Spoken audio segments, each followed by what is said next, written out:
जय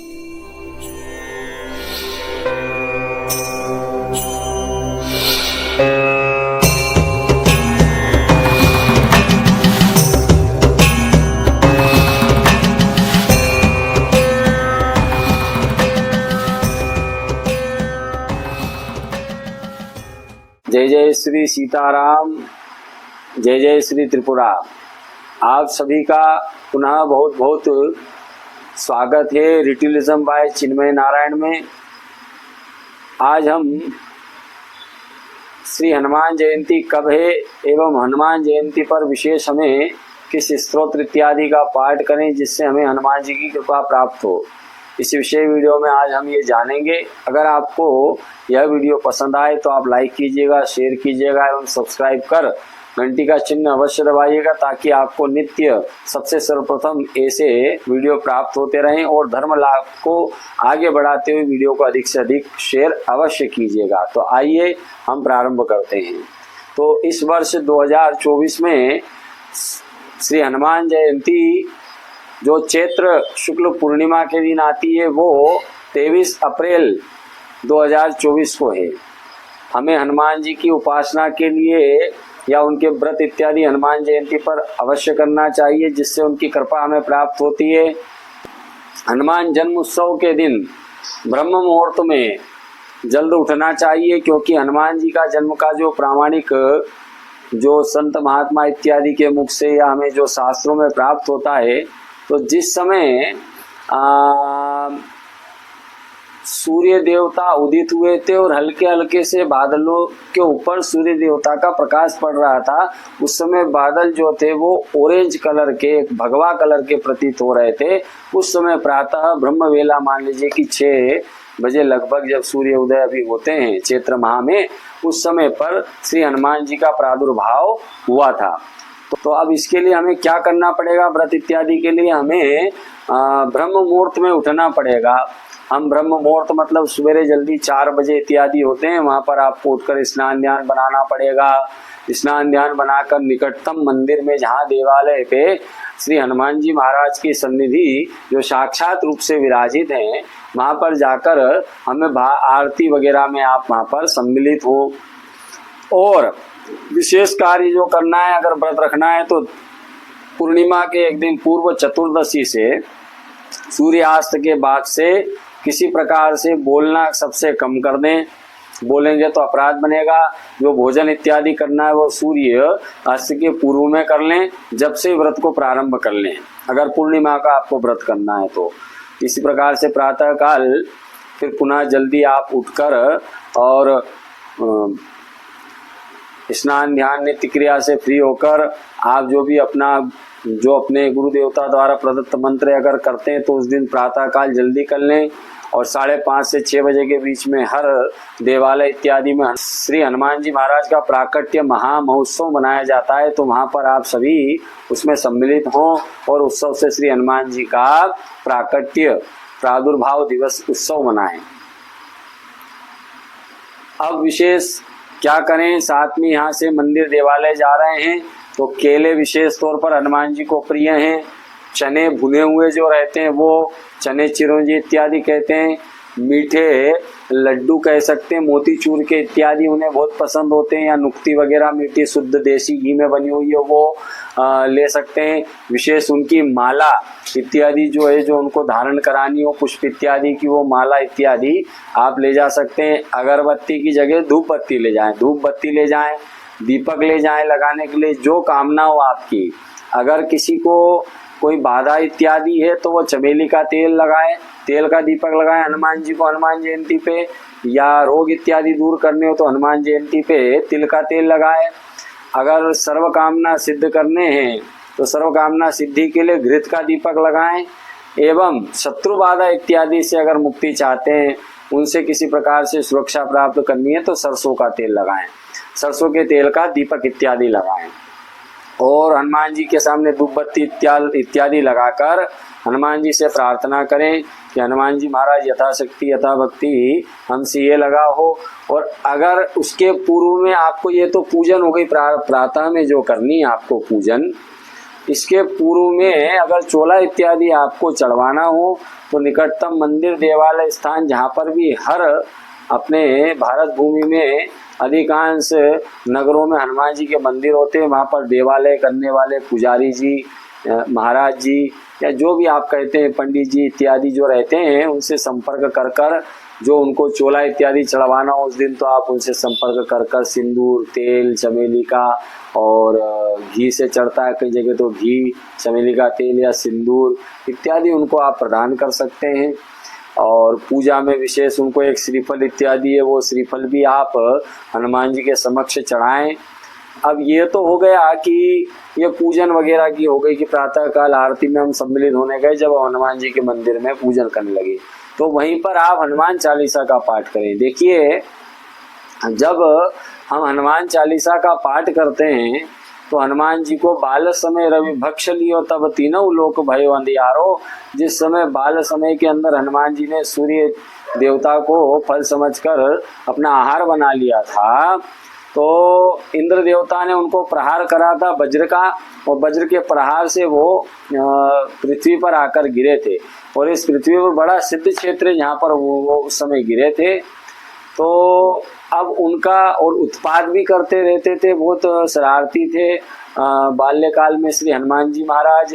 तो ऋषियों ने श्राप भी दे दिया था, ऋषियों की कई के जटाओं में हाथ लगा देते थे, किन्हीं का कमंडल ले जाते थे, किन्हीं का दंड ले जाते थे।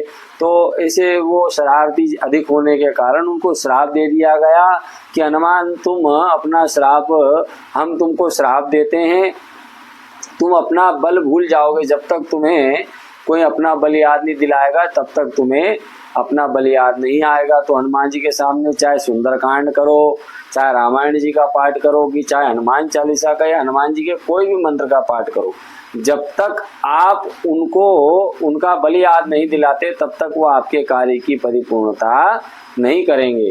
तो इसलिए सर्व सामान्य के लिए सर्वसाधारण तौर पर सब कर सके तो गोसाई तुलसीदास जी ने किष्किंधा कांड में अगर 30वां दोहा पूरा आपको पढ़ते नहीं बनता है, पढ़ने का विधान है बलिबाद प्रोबाड़ो सोतन बरनी न जाए इत्यादि प्रकार से पूरा बोलना चाहिए, पर इतना नहीं बोलते आए तो आप 3 चौपाई अवश्य, 4 चौपाई अवश्य बोलें और उसके बाद में पाठ प्रारंभ करें हनुमान जी का कोई भी। तो वो चौपाई क्या है?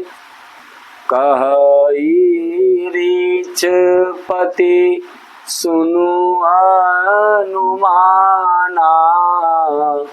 का चूप साधेउ रहु बलवाना, पवन तनय बल पवन समाना, बुद्धि विवेक विज्ञान निधाना, कवन सुकाज कठिन जग माही, जो नहीं होई तात तुम पाई। अब ये 3 चौपाई बोलने के बाद में चौथी चौपाई में जब रीछपति जी ने उनको बल याद दिलाया तो हनुमान जी कैसे हो गए? राम काज लगी तब अवतारा, सुनत भयउ पर्वताकारा। जैसे ही श्री हनुमान जी को रीछपति जामवंत जी ने उनका बल याद दिलाया इन 3 चौपाइयों को बोलने के बाद में, तो सुनत भयउ पर्वताकारा, राम जी पर्वताकार के हो गए। ये पढ़ने के बाद ही श्री गुरु चरण इत्यादि या जामवंत के वचन सुहाए या जो भी रामायण जी रामचरितमानस पढ़ते हैं, हनुमान जी का जो भी करते हैं पाठ इत्यादि करना चाहिए। ये तो हो गया हनुमान जी का कि करना चाहिए। अब ये देवालय में आप प्रातः काल जा रहे हैं तो ये चौपाई बोलने के बाद में हनुमान चालीसा के वैसे प्रयोग किए जाते हैं 100।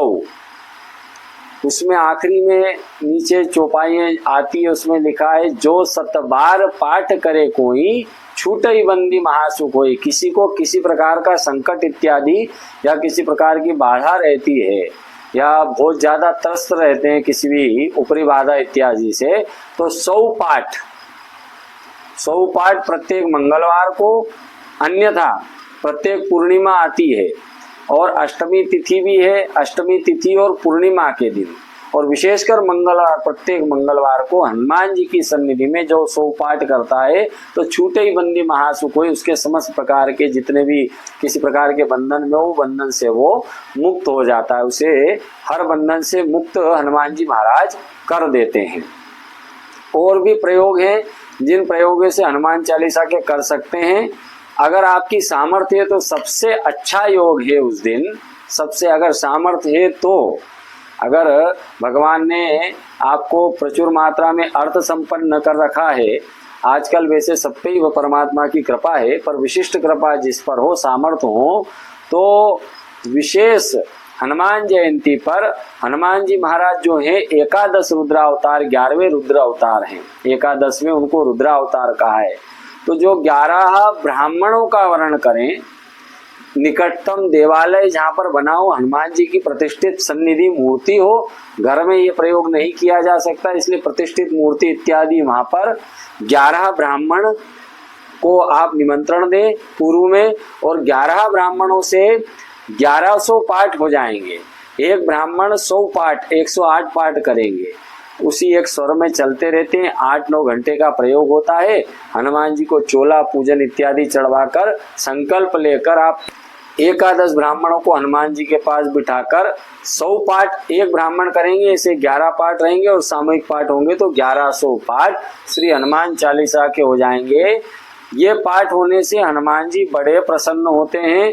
किसी भी प्रकार से जो उनका जो किसी भी प्रकार से जो साधक का कार्य हो, अच्छा कार्य, उसको धन प्राप्ति के लिए कार्य कराना हो, रोग इत्यादि दूर करने के लिए ये पाठ इत्यादि करवाने हो, या धन संपत्ति इत्यादि प्राप्त करने के लिए पाठ करवाने हो, या किसी भी शुभ कार्य को, जो अच्छे कार्य हैं, दूसरे का अहित जिस कार्य में, खुद के हित के लिए जो कार्य करवाना चाहते हैं, वो अवश्य हनुमान जी महाराज श्री राम जी की कृपा से सिद्ध होता है। ये अनुभूत प्रयोग है।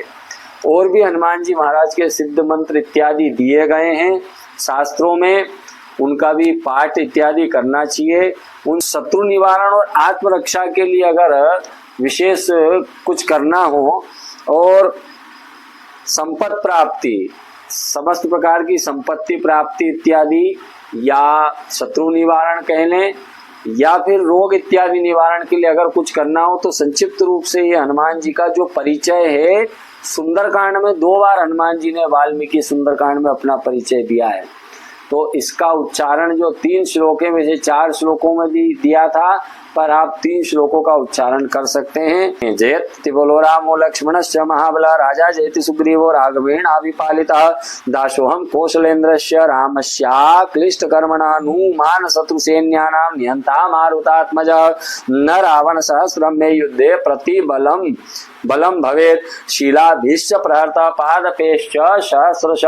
इसका पाठ नित्य प्रतिदिन भी करना चाहिए, इससे रक्षा प्राप्ति होती है, इससे आत्मरक्षा होती है, इससे रोग इत्यादि निवारण होते हैं, जो इन तीनों श्लोकों का रोज पाठ करता है। ये तो हमने इस वीडियो में जाना कि किस प्रकार से हनुमान जयंती कब है, और हमें हनुमान जयंती पर क्या करना चाहिए, किस प्रकार से हनुमान जी की पूजा करना चाहिए, कौन सा स्तोत्र का पाठ करना चाहिए, और क्या करने से हमें किस चीज़ की प्राप्ति होगी, ये भी हमने इस विषय वीडियो में जाना। अगर आपको यह विषय वीडियो पसंद आए तो आप लाइक कीजिएगा, शेयर कीजिएगा, एवं सब्सक्राइब कर अधिक से अधिक शेयर कीजिएगा धर्म लाभ के लिए। और नए हैं तो सब्सक्राइब कर घंटी का चिन्ह अवश्य दबाएं, ताकि आपको नित्य नूतन ऐसे वीडियो प्राप्त होते रहें।